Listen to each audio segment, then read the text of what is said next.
On the top of my cabinet is my turntable. I actually own two different turntables.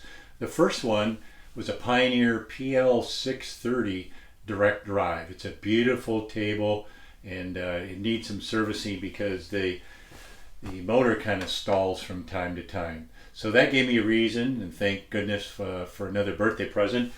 Picked up this VPI Scout 1.1. I've had it for almost 3 years, and it's a belt-driven table. It has a separate motor and a base.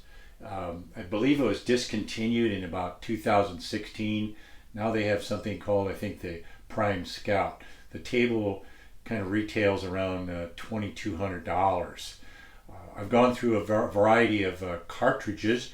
One of the first cartridges that I got was a Stanton 681 Triple E, which is a moving magnet. And back in those days, it came with a beautiful, kind of looks like maybe mahogany casing.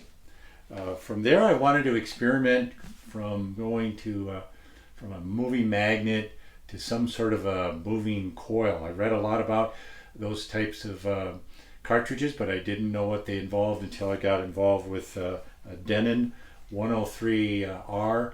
The Denon 103 is a very famous cartridge used a lot in studios, radio stations, things like that.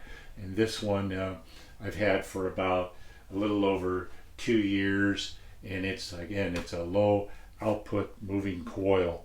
One of the other things I wanted to try too was a high output moving coil, so I picked up what's called a Dynavector 10x5.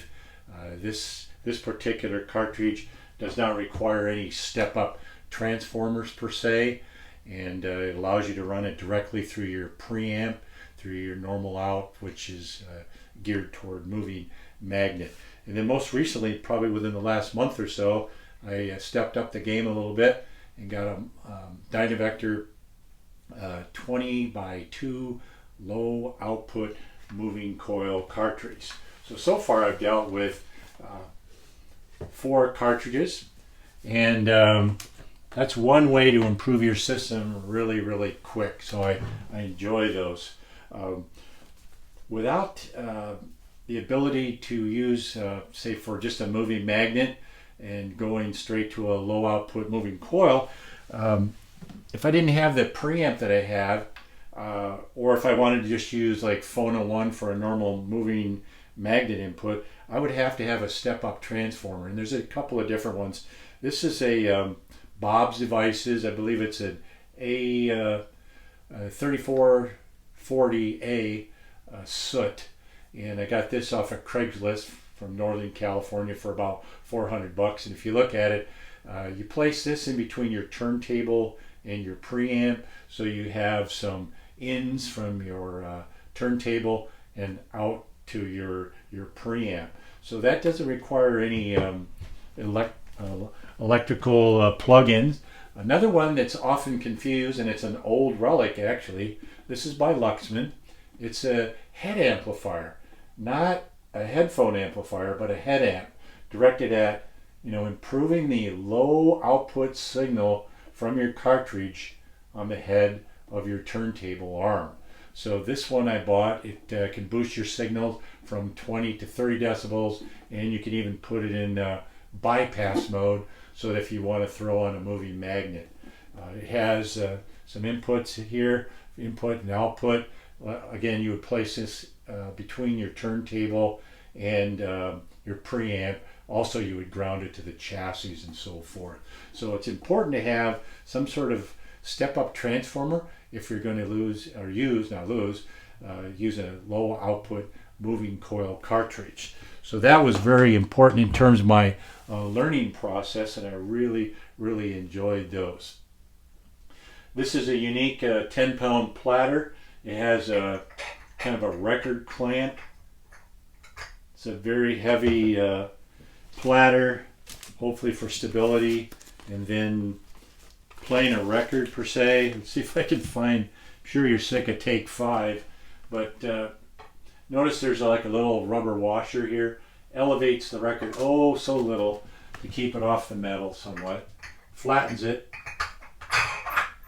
And then some of these models from VPI and more expensive ones actually have a periphery ring, which is an outer metal clamp that costs about $1,000 per se. So I just started up, and I think I've got my preamp set.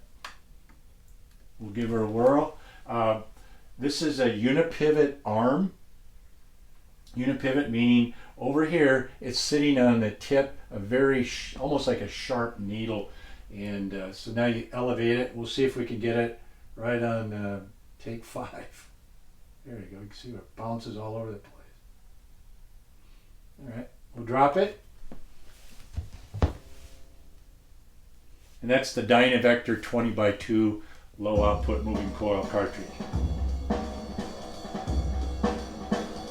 Normally when I play this in between the records at the beginning, it's extremely, extremely quiet. So I can play full-size 12-inch records at 33 RPM, or I can swap them over if I have, which I do have some records that are 45 RPM, 12-inch size, and I also have 7-inch 45s. I can just change the pulley and change the ratio so that I can play those particular records. So a little bit of Dave Brubeck again, take 5. It's a wonderful table. I really, really enjoyed it, and it's served me very, very well. One other addition up here on the table that I haven't talked about yet is related to my my CD player. My CD player is from 1990, I think I mentioned earlier, and I wanted to do an upgrade. Instead of spending a lot of money on a new CD player, say over $1,000, I said, well, I'll spend $200 on a Cambridge Audio. It's called a DAC Magic 100. So I bought this through Music Direct, I believe, and bought a cable, which is a coax cable. Comes out of the back of the preamp, goes into the back of this as well. This came with a USB 3 cable, which is this one, and then I bought a camera adapter, a Apple camera adapter that came with this Dragonfly Red. This is a DAC, so I have that hooked up to a RCA cable that goes into my preamp, and I can plug it into my phone, which is being used right now to record this video. So I could use that and play directly through this DAC, or set it up here and play it on this Cambridge Audio DAC Magic, which allows me to play both off my phone by just flipping a source switch or going down to my CD player. So that's kind of an added feature that I've upgraded some equipment without having to spend a ton of money. A couple $100 is a lot of money, but it's a lot better to spend a lot less and get some sort of an upgrade. Besides, I kind of like vintage equipment. I know this is pretty new, but this is important in terms of stability on my my turntable. So there you have all the components on the top from the bottom of my component rack.